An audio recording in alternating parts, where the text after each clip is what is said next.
নমস্কার বন্ধুরা, মায়ের হেসেলে আপনাদের সকলকে স্বাগত। আশা করি আপনারা সকলেই ভালো আছেন।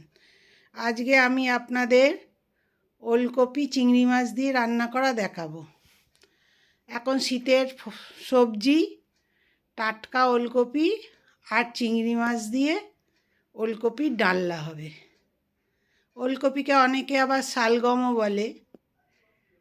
দেখুন, এই কপিটা আমি অল্প করেই করব। একটা কপি, দুটো আলু নিয়েছি, একটা টমেটো আর চিংড়ি মাছ, একটা পেঁয়াজ। আর আমি ওলকপিটাকে গায়ের ছোলটা ছাড়িয়ে বড় বড় করে কেটে নিয়েছি। এবার আমি ওটা সেদ্ধ বসাচ্ছি। এটা আপনি প্রেসারেও একটা সিটি দিয়ে নিতে পারেন, কড়াতে না করে। একটু নরম করতে হবে। আপনার সময় থাকলে আপনি কড়াতেও করতে পারেন, নাহলে তাড়াতাড়ি করার জন্য প্রেসারেও করে নিতে পারেন। আমি ঘরোয়া উপায়ে চটজলদি রান্না দেখাবো, কম তেল মশলা দিয়ে।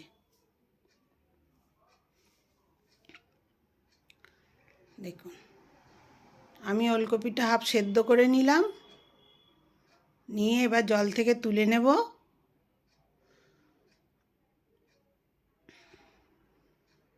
এবার আমি কড়াইয়ে তেল দিচ্ছি,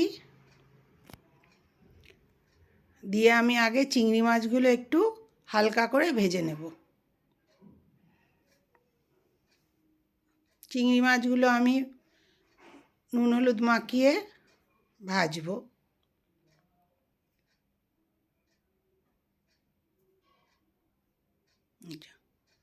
একটু হালকা করে এপিট ওপিট করে ভেজে তুলে রাখবো।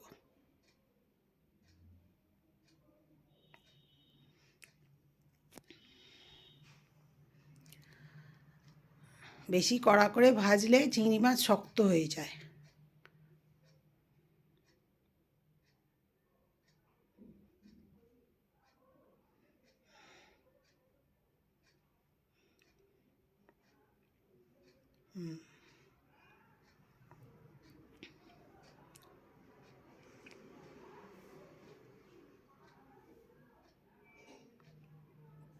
দেখুন, আমার চিংড়ি মাছ ভাজা হয়ে গেছে। এবার চিংড়ি মাছ তুলে নিচ্ছি, নিয়ে আমি ওই তেলের মধ্যেই আর একটু তেল দেব, দিয়ে ফোড়ন দিয়ে আলুটা ভাজবো।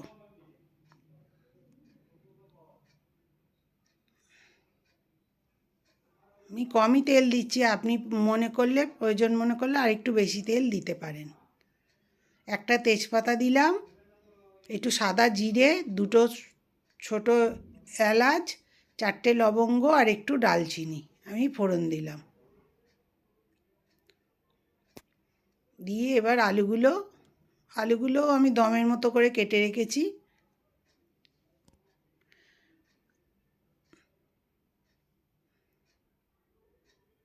মাঝারি সাইজের আলু 4 টুকরো করে নিলেই হবে। এবার আমি একটু ঢাকা দিয়ে দিয়ে ভেজে নিচ্ছি।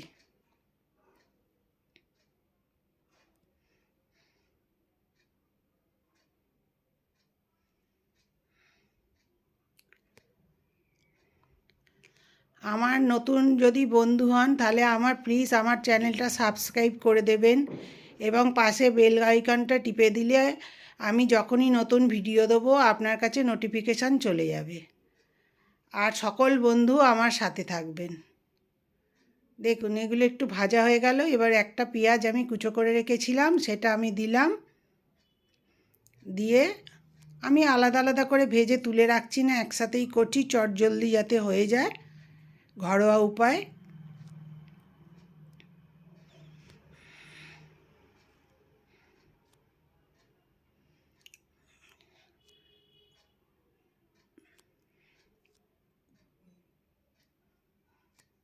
আমার ভিডিও যদি আপনাদের ভালো লাগে, আর একটু লাইক কমেন্ট শেয়ার করবেন। টমেটোটাও কুচিয়ে আমি দিলাম ওর মধ্যে কুচো করে।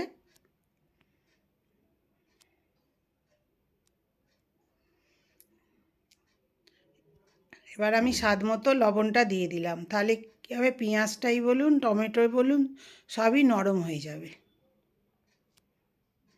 আলু কপিটাও হবে। আর একটু আপনি যদি ঢাকা দিয়ে দিয়ে করেন তাহলে কষতে কষতেই সেদ্ধ হয়ে যায়, জল দিয়ে আর বেশি ফোটাতে লাগে না।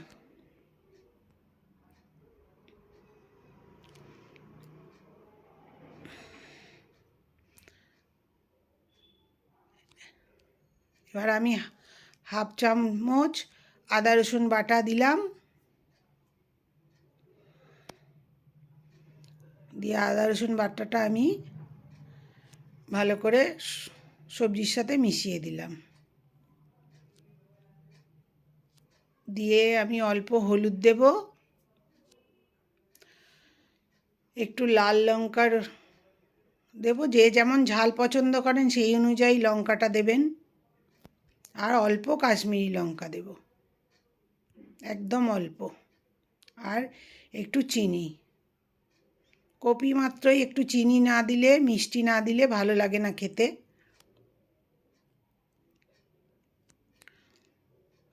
এবার এটা আমি ভালো করে কষিয়ে নেব। দেখুন টমেটোটা কত গলে গেছে, আর আমি হাফ চামচ একটু ঘি দিলাম। কষানোর সময় দিলে স্বাদটা ভালো হয়।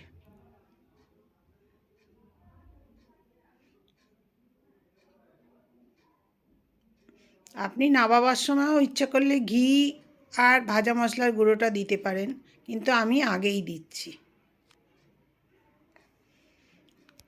ছোটো চামচের 1 চামচ ভাজা মশলার গুঁড়ো দিলাম, আর ওই ঘি দিলাম হাফ চামচ, দিয়ে ভালো করে কষিয়ে নিচ্ছি আমি।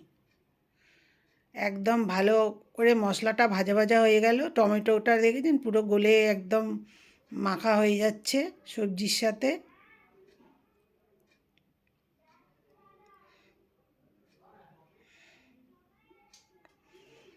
ভালো করে ভাজা ভাজা করে নিয়ে তারপরে আমি গরম জল দেব ওতে। আপনি যেরকম ঝোল পছন্দ করবেন সেই অনুযায়ী আপনি জলটা দেবেন।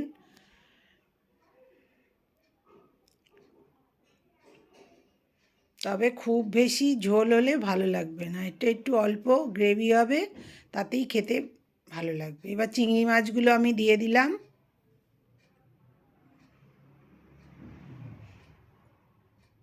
দিয়ে ভালো করে মিশিয়ে আমি ঢাকা দিয়ে দেবো।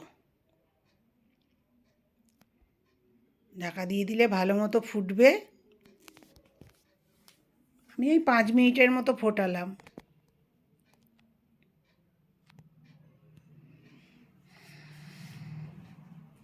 একটু কসুরি মেথি দিচ্ছি নামাবার আগে, আর ধনেপাতা কুচি।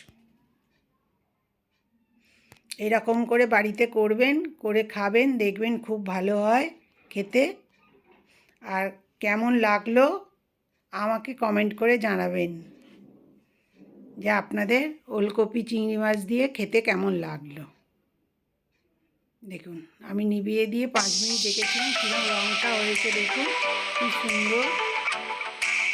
ভালো করে কষিয়ে নিলে তরকারি খুব ভালো হয় খেতে, এবং রঙও ভালো। দেখুন ওলকপিটা সেদ্ধ হয়ে গেছে, দেখতেও যেমন সুন্দর হয়েছে, খেতেও খুব ভালো হয়েছে। এরকম করে একদিন খাবেন, আর অবশ্যই আমাকে জানাবেন কমেন্ট করে। আমার ভিডিও দেখার জন্য সকলকে ধন্যবাদ। সকলে ভালো থাকবেন।